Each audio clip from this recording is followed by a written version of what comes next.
Et même les médias le citent. On voit une frérisation dans les portefeuilles du gouvernement. Et puis, si par exemple nous avons à peu près trentaine de portefeuilles, on voit 5 ou 8, mais à l'intérieur de l'administration, de ces personnels administratifs, qu'est-ce qu'on voit? On voit des figures proches des frères musulmans. Ou bien des frères musulmans qui ont accepté justement d'occuper des postes très délicats. Alors ça veut dire que nous serons en face d'un gouvernement qui va surveiller les élections. Et un gouvernement qui est très contestable par l'opposition. Ça, c'est un. Et deuxièmement, les juges, on sait très bien qu'actuellement, le pouvoir judiciaire souffre d'un grand problème. Et toujours séparé en deux camps, camp anti et camp pro. Et donc, qui va surveiller? Alors, ce sont aussi les juges qui sont proches.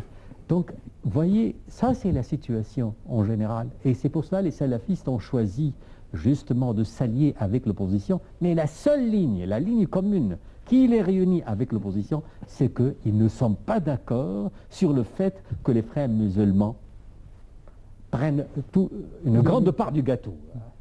C'est ça.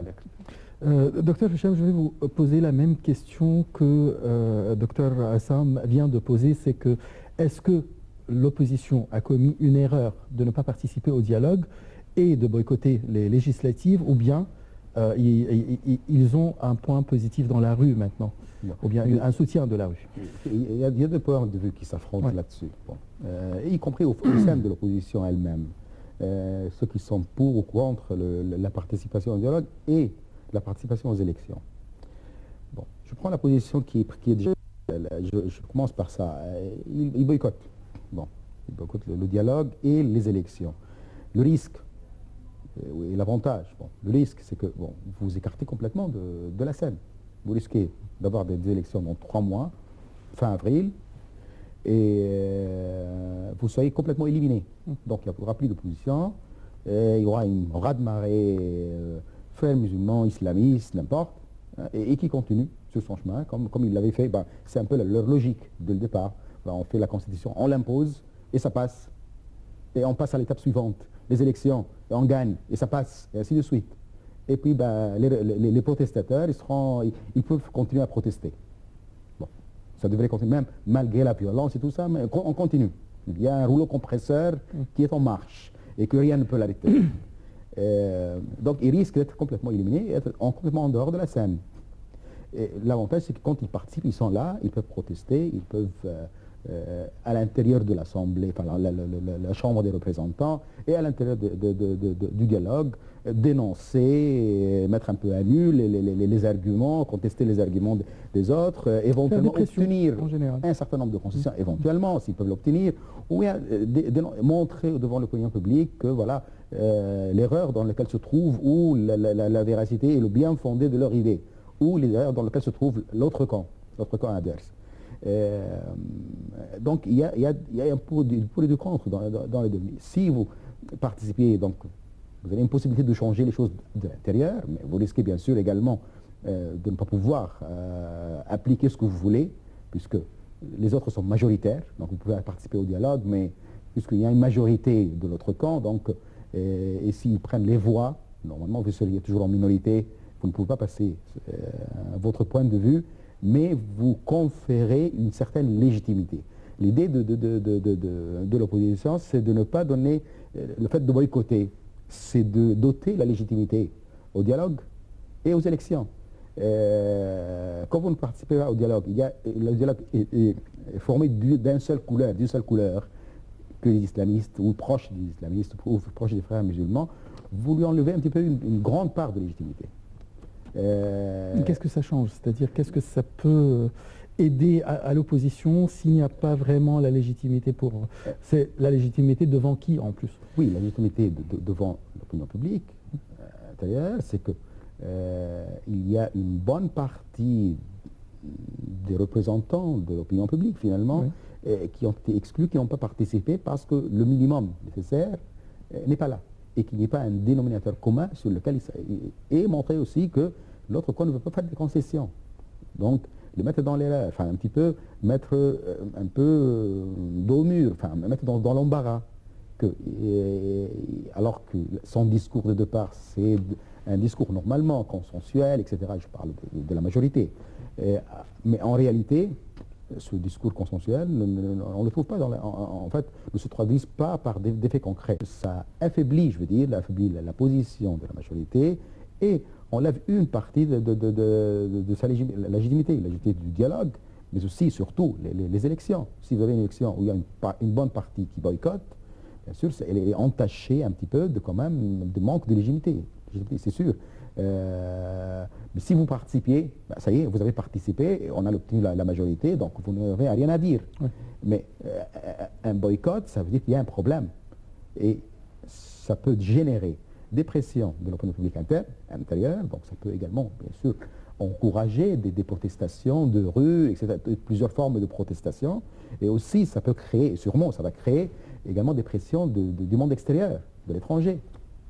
On voit maintenant les Américains, Obama, qui est sûrement Kerry dans quelques jours, le 2 mars, quand il sera là, il va faire des pressions sur la majorité, sur le président, pour qu'il fasse quelques concessions en direction de l'opposition, etc. Donc ça génère des pressions de l'intérieur et de l'extérieur. Donc ça veut dire qu'en quelque sorte, ils font appel à d'autres partis internes, l'opinion publique intérieure, pour qu'ils fassent des pressions, et des partis extérieurs également, l'étranger, pour qu'ils fassent également des pressions. Ils ne sont pas seulement eux, mais ils font venir d'autres, faire plus de pression sur le pouvoir en place. Mais s'ils participent, bon, c'est très bien, ça veut dire que ça se passe bien. Et je tire cette idée de la part de Dr Hicham, c'est que l'administration américaine a appelé hier l'opposition à participer au dialogue. Oui. L'administration américaine tient à cette participation. Il y a une analyse dans quelques journaux qui disent que c'est une sorte de comment on dit, quand ils se défendent, les membres de l'administration américaine, ils se défendent devant le Congrès américain qui les critique de soutenir les islamistes contre les autres, l'opposition. Alors, est-ce que c'est vrai? Est-ce que vous trouvez que c'est ça l'objectif de l'administration américaine qui presse vraiment et qui tiennent à ce que l'opposition... les frères, oui, absolument. Absolument, absolument. Moi, je suis de cet avis, en fait. Oui. C'est que l'administration américaine a décidé de soutenir les frères musulmans parce que le fait que moi, je vous exhorte à participer au dialogue, ça veut dire que vous acceptez des postulats. Quels sont les postulats préalables à ce dialogue? Ça veut dire que vous devriez accepter donc le gouvernement que vous contestez. Vous devriez accepter les lois, l'arsenal juridique qui a été le produit de ce gouvernement. Et ça veut dire que vous oubliez complètement les réclamations principales pour lesquelles vous avez décidé de constituer un front d'opposition. Et c'est une chose très importante, en fait. Et une fois que l'administration américaine décide, par exemple, de ne plus soutenir les frères musulmans, la scène politique actuelle qu'on voit actuellement changera complètement. Et ça, moi, je suis de cet avis. Et deuxièmement, il y a une autre chose, c'est pour le front de Salut National. Quels sont les risques maintenant qui menacent ce front? Oui.